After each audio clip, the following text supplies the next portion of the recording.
What's up? Welcome to the courtroom. I am Theo. And I'm Oj.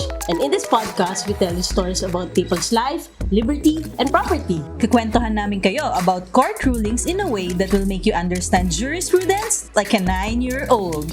All persons before the Honorable Supreme Court of Justice shall give their attention, for the court shall respect. So join us as we delve into true crime, political controversies, and all things tare de chismis every week.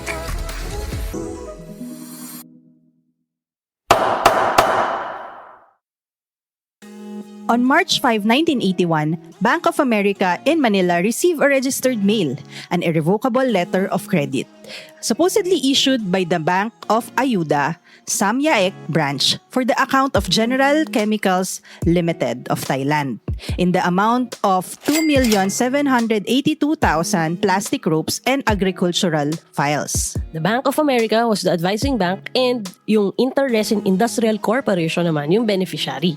So, the said bank informed Inter-Resin of the foregoing and transmitted to them the letter of credit. Upon receipt of the letter advice with the letter of credit, Inter-Resin sent attorney Emiliano Tanay to Bank of America to have the letter of credit confirmed. Though, inexplain ni Reynaldo Dueñas, yung bank employee in charge of credit kay Attorney Tanay na no need na daw to confirm since the letter of credit would not have been transmitted if hindi yun genuine. Between March 26 to April 10, 1981, nag-partial availment yung Inter-Resin under the letter of credit. Nag-submit sila ng invoices to Bank of America covering the shipment of 24,000 rope to General Chemicals valued at around 1 million plus US dollars. They also submitted the corresponding packing list, export declaration, and bill of lading. Since Inter-Resin's documents conformed with the conditions expressed in the letter of credit, Bank of America issued in favor of Inter-Resin a cashier's check worth 10 million plus pesos. Ito yung equivalent nung draft na $1.3 drawn by Inter-Resin. Pero syempre, dineduct na nila dito yung cost for the documentary stamp, postage, and mail issuance. The check was picked up by Inter-Resin's Executive Vice President Barcelina Tio. On April 10, Bank of America wrote to Bank of Ayuda, advising the latter of the availment under the letter of credit. And of course, pinapa-reimburse na nila yung availment ng Inter-Resin. Meanwhile, Inter-Resin, through Ms. Tio, presented to Bank of America the documents for the second availment under the same letter of credits, consisting of a packing list, bill of lading, invoices, export declaration, and bills inset evidencing the second shipment of goods. Kaso, nakatanggap yung Bank of America ng telex from the Bank of Ayuda, declaring the letter of credit fraudulent. So, Bank of America stopped the processing of Inter-Resin's documents and sent a telex to its branch office in Bangkok, Thailand, requesting assistance in determining the authenticity of the letter of credit. Bank of America kept Inter-Resin informed of the developments. Dahil nasisense na nila na may fraud na nagaganap, they sought the assistance of the NBI. The NBI officers sent to Thailand discovered that the vans exported by Inter-Resin did not contain ropes, but plastic strips, wrappers, rugs, and waste materials. Dito naman sa Philippines, in-investigate din ng NBI yung president ng Inter-Resin, si Francisco Trajano, and Executive Vice President Barcelina Tio, who thereafter were criminally charged for estafa through falsification of commercial documents. The case, however, was eventually dismissed by the Rizal Provincial Fiscal kasi wala daw prima facie evidence to warrant prosecution. Anyway, Bank of America sued Inter-Resin for the recovery of the 10.2 million peso, yung equivalent ng 1.3 US dollars on the partial availment of the now disowned letter of credit. On the other hand, yung Inter-Resin naman claimed that not only was it entitled to retain 10.2 million pesos on its first shipment, entitled din daw sila sa balance na around 1.4 million US dollars plus to para dun sa second shipment naman. So, ano ngayon ang issue sa case na to, Oj? Dalawa actually ang importanteng issue dito, Teo. One is whether under the letter of credit, Bank of America has incurred any liability to the beneficiary, which is Inter-Resin. And two, may Bank of America recover what it has paid under the letter of credit when the corresponding draft for partial availment thereunder and the required documents were later negotiated with it by Inter-Resin? Sabi ng Supreme Court, for us to understand what happened in the first place, we have to recall how a letter of credit is employed in trade transactions in its modern use. So, paano nga ba? And wait, ano nga ba ang letter of credit, Oj? A letter of credit kasi is a financial device developed by merchants as a convenient and relatively safe mode of dealing with sales of goods to satisfy the seemingly irreconcilable interest of a seller and a buyer. Kasi 'di ba, usually naman ayaw ni seller na ibigay agad yung goods na hindi pa siya binabayaran. And si buyer naman, syempre, gusto niya nasa kanya na yung goods bago siya magbayad. So, as a solution, yung buyer, pwede siya mag-contract ng bank para mag-issue ng letter of credit in favor of the seller.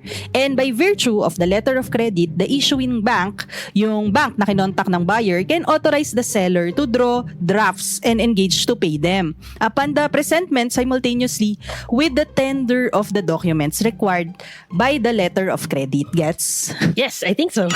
Mag-agree yung, syempre dito, mag-agree yung buyer and seller kung ano yung mga documents na ipepresent for payment. But ordinarily, they are documents of title, evidencing or attesting yung shipment of the goods to the buyer. Once the credit is established, the seller ships the goods to the buyer and in the process, ise-secure niya yung mga required shipping documents or documents of title. Para mabayaran siya, mag-e-execute ng draft yung seller and ipepresent niya yon together with the required documents dun sa issuing bank. And then, yung issuing bank redeems the draft and pay cash to the seller if it finds that the documents submitted by the seller conform with what the letter of credit requires. Kukunin nung bank yung mga documents upon paying the seller and ngayon, makukomplete na yung transaction pag nag-reimburse na yung buyer dun sa issuing bank and ma-acquire niya yung mga documents that entitles him to the goods. Under this arrangement, the seller gets paid only if he delivers the documents of title over the goods, while yung buyer naman acquires said documents and control over the goods only after reimbursing the bank.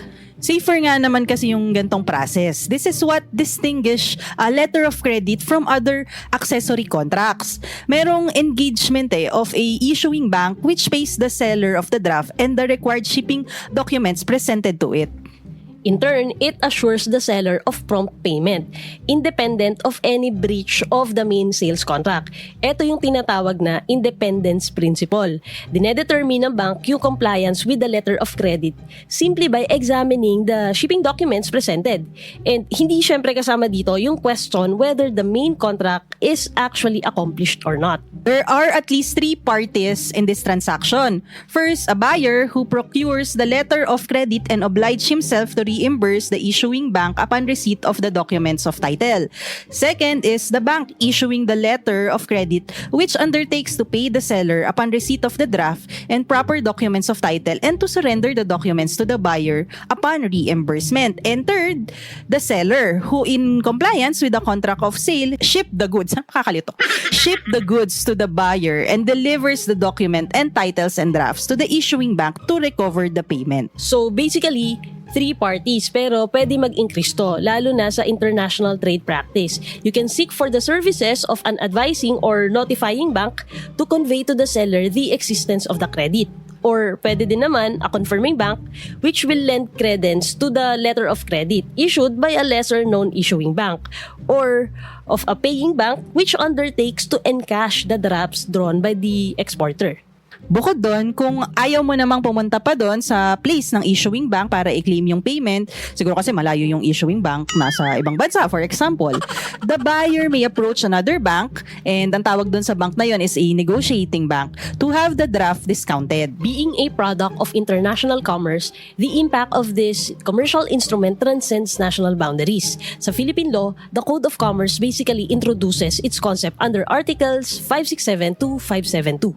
Rules were later developed, like the Uniform Customs and Practice for Documentary Credits or UCP issued by the International Chamber of Commerce and other principles which are not dealt with the UCP. So, balik tayo ngayon sa pinaka-issue ng case na to, which is whether under the letter of credit, Bank of America has incurred any liability to the beneficiary. This is an issue that largely is dependent on the bank's participation in that transaction. Kasi as a mere advising or notifying bank, it would not be liable. But if it is deemed to be a confirming bank, then pwedeng liable siya. So, ano ba yung ruling tayo? Advising bank ba yung Bank of America or confirming bank? Sabi ng Supreme Court, Bank of America has only been an advising bank and not a confirming bank. Clearly evident daw yon sa provisions mismo ng letter of credits, sa letter of advice ng Bank of America, sa request nila for payment of advising fee, and yung admission ng Inter-Resin that it has paid the said advising fee. And that Bank of America has asked Inter-Resin to submit documents required by the letter of credit and eventually has paid the proceeds did not obviously make it a confirming bank. The fact too that the draft required by the letter of credits is to be drawn under the account of General Chemicals or the buyer only means the same had been presented to the Bank of Ayodhya, the issuing bank, for payment. Just to recall, the letter of credit is an engagement of the issuing bank, not the advising bank, to pay the draft. And isa pa, Bank of America's letter dated March 11, 1981 has expressly stated that, to quote, "The enclosure is solely an advice of credit opened by the above-mentioned correspondent and conveys no engagement by us." End of quote. This was a written reservation by Bank of America in limiting its obligation only to being an advising bank. And it is in consonance with the provisions of UCP. Kaya, as an advising or notifying bank, Bank of America did not incur any obligations more than just notifying Inter-Resin of the letter of credit issued in its favor, let alone to confirm the letter of credit. Pero, di ba dapat daw chinek ng Bank of America yung authenticity ng letter of credit? As per the Supreme Court, bringing the letter of credit to the attention of the seller is the primordial obligation of an advising bank. Yung sinasabi na dapat chinek muna ng Bank of America yung authenticity of the letter with the Bank of Ayodhya by using advanced mode of business communication before dispatching the same to Inter-Resin finds no real support in UCP. Right. Article 18 of the UCP states that banks assume no liability or responsibility for the consequences arising out of the delay and or loss in transit of any messages, letters, or documents, or for delay, mutilation, or other errors arising in the transmission of any telecommunication. As advising bank, Bank of America is bound only to check the apparent authenticity of the letter of credit na ginawa niya naman. And by apparent, meaning the appearance to unaided senses that is not or may not be borne out by more rigorous examination or greater knowledge. Okay, clear. So, paano naman yung question about dun sa recovery of payment ni Bank of America dun kay Inter-Resin? Mare-recover ba niya yung payment na yon? Yes, sabi ng Supreme Court, mare-recover niya. Kasi this kind of transaction is commonly referred to as a discounting arrangement. This time, Bank of America has acted independently as a negotiating bank naman para hindi na pumunta si Inter-Resin sa Bank of Ayodhya and doon mag-present ng mga documents to recover payment. So, ginamit ng Inter-Resin yung service ng Bank of America as a negotiating bank para makuha na niya yung payment dun sa shipment. Ayan, correct ka dyan. Pero di naman kailangan Bank of America talaga. Pwede namang pumili ng ibang bank yung Inter-Resin kung saan niya gusto i-negotiate yung draft and documents. Okay, gets. And syempre, as a negotiating bank, Bank of America has a right to recourse against the issuer bank. And hanggat di pa nare-reimburse sa kanya yung binayad niya, Inter-Resin as the drawer of the draft continues to assume a contingent liability. Inter-Resin admits having 10.2 million pesos from the Bank of America on the letter of credit and in having executed the corresponding draft. The payment to Inter-Resin has given Bank of America the right of reimbursement from the issuing bank, Bank of Ayodhya, which in turn would then seek indemnification from the buyer, which is the General Chemicals of Thailand. Since Bank of Ayodhya disowned the letter of credit, Bank of America may now turn to Inter-Resin for restitution. So, to end, firstly, the Supreme Court held that petitioner Bank of America has acted merely as a notifying bank and did not assume the responsibility of a confirming bank. And Secondly, petitioner bank as negotiating bank is entitled to recover on Inter-Resin's partial availment as beneficiary of the letter of credit which has been disowned by the alleged issuer, Bank of Ayodhya. thus, respondent Inter-Resin Industry Corporation is ordered to refund to petitioner Bank of America the amount of 10.2 million pesos plus with legal interest from the filing of the complaint until fully paid. If you guys like this audiogram, please listen to the full episode on Spotify or on your favorite podcast app, where you can hear our insights on this case. Again, this is Oj. And Theo, leaving you with a reminder to always look back in history because precedent shall rule the future. Thank you for listening, and we'll see you again in the courtroom. Bye!